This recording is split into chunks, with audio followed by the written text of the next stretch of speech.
wasted very few possessions in that game. They ran their offense close to perfection. That's what we call a mute button game in front of a hostile crowd. They never let the fans get into it, had them on their hands the whole time. It has not been an easy quarter for them.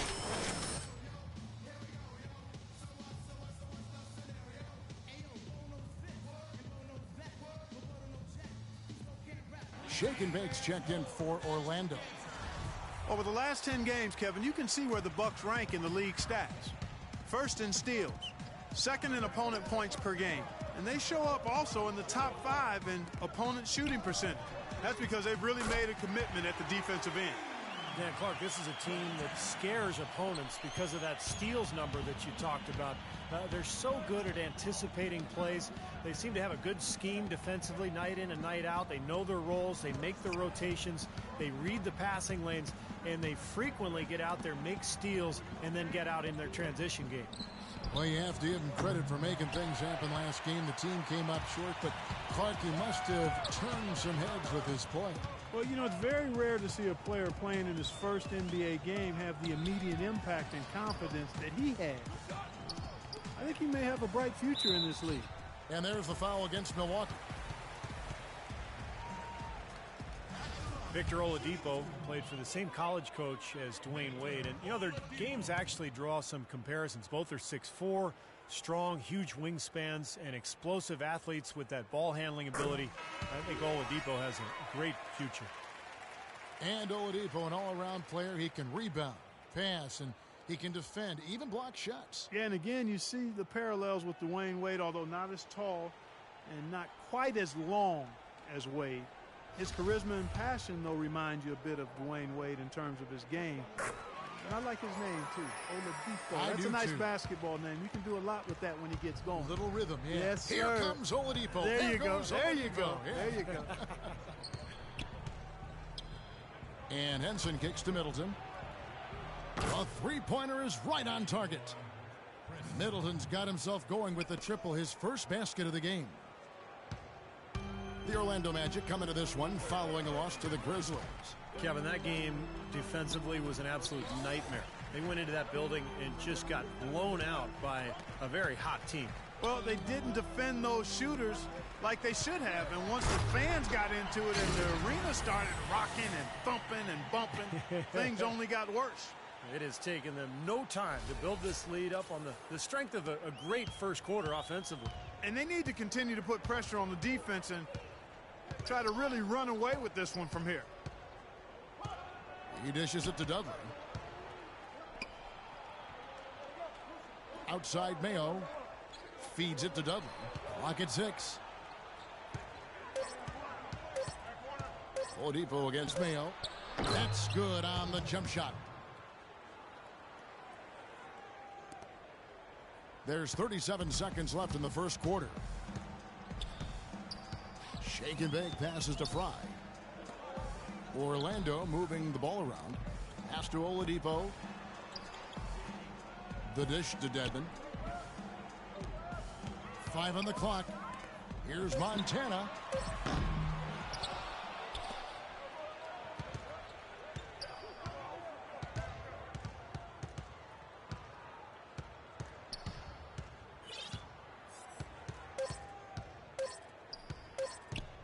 Good if it goes. And oh, he hits the buzzer beater. Boy, ends the quarter with a dead-eye three as the buzzer sounds. They had that set up, I think, Steve, and he timed it perfectly.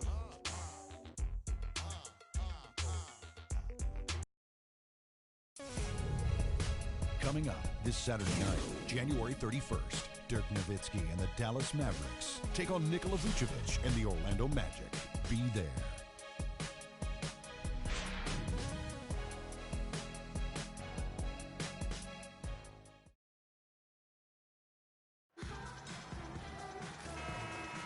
And welcome back. It's been all.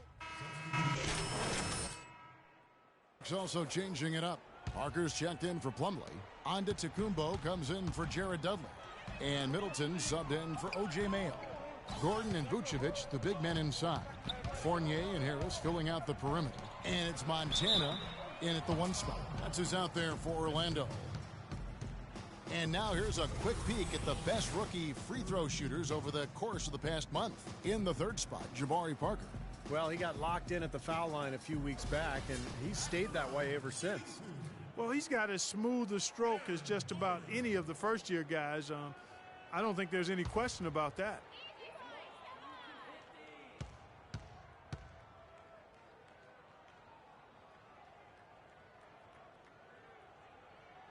That free throw good from Gordon.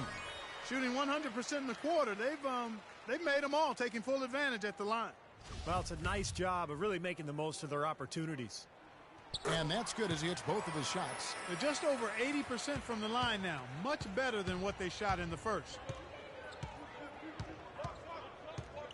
Here's Antetokounmpo. He's had some playing time, but no scoring yet from him. Parker drives in. Blocked. Inside, it's stolen by Antetokounmpo. And Doris Burke has a report for us from the sideline. Well, for the Bucks' Giannis Antetokounmpo, basketball enabled him to lift his family from poverty in Greece, but his motivation goes beyond the financial. He said, "I'm addicted to this game. It's my life." And then added, "I don't want to be a good player. I want to be a great one." Kevin, he's on his way. Tremendous potential, Doris. Thank you. Shot clock at 6. Kicks it to Fournier.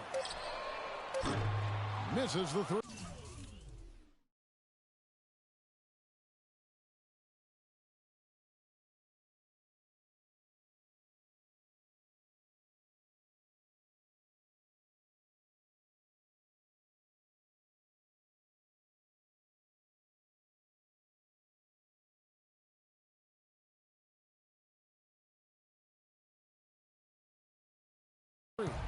Bucks trail by 5. Giannis Antetokounmpo spent most of last season living on his own as the youngest player in the league, but after a long wait, he finally secured visas for his parents and brothers to join him in Milwaukee. Boy, really important to have that support and as he begins to build his new life in the United States. Once again.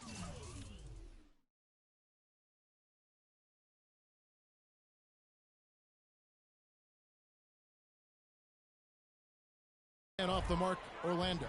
You know, that mid-range jump shot is not his strong suit, even when he gets a good look like that. You know, regardless of who starts the break, it seems like he's usually the one to finish it. And that's because of how well he attacks the rim on the dead run.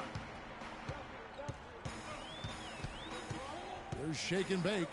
He has 6. The pass to Harris.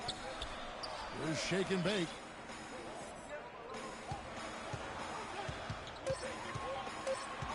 Back to Harris.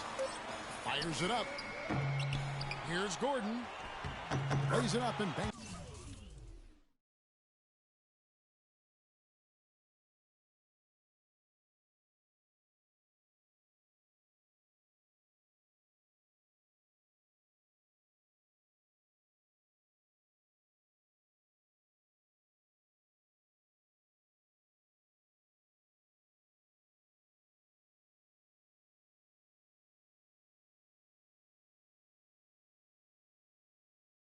It in.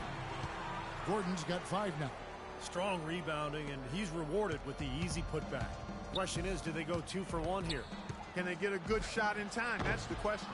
Bayless's shot is off. He's been wayward and just off on about everything he's put up in this period. Pass to Montana. Just 2 seconds between shot clock and game clock. And Harris wide open. He shoots, sinks the triple. And now a 6-point Orlando lead.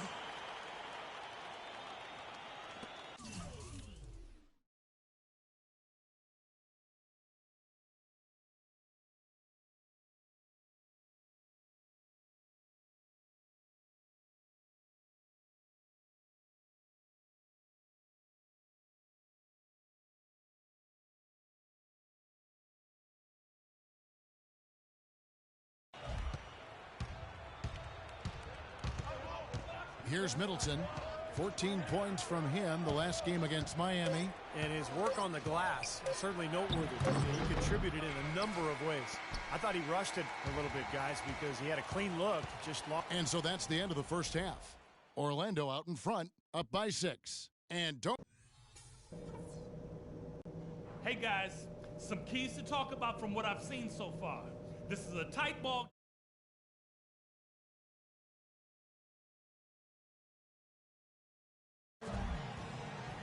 Welcome back, everybody. The start of the second half getting underway. Both teams battling hard through the first half. Victor Oladipo really making a difference here. He went off in the first 2 quarters, guys, as he's capable of doing. We might see some changes here in the defensive approach they use on him in the second half. He's changing it up here. And it would take divine intervention for them now to get back in it. And even that might not be enough. Yeah. Steve, what do you think? I don't see it. Very little chance of a comeback. I think this is over. And Milwaukee looking at who they've got. Parker and Henson, the duo inside. Jared Bayless is out there with Chris Middleton. And it's Dudley in at the small forward. And a terrific run to really put this ball game away. And now let's see how many more points they can throw up there before the horn sounds. And so it's Orlando taking this one by a big margin. Not much to be critical of with this win, Clark. Not at all. I mean, they showed up not just to play, they showed up to give great effort and to win, and they did both. So that'll do it for now. For Clark Kellogg, Steve Kerr, and Doris Burke, this is Kevin Harlan. Thanks for joining us for this presentation of the NBA on 2K Sports. We'll see you next time.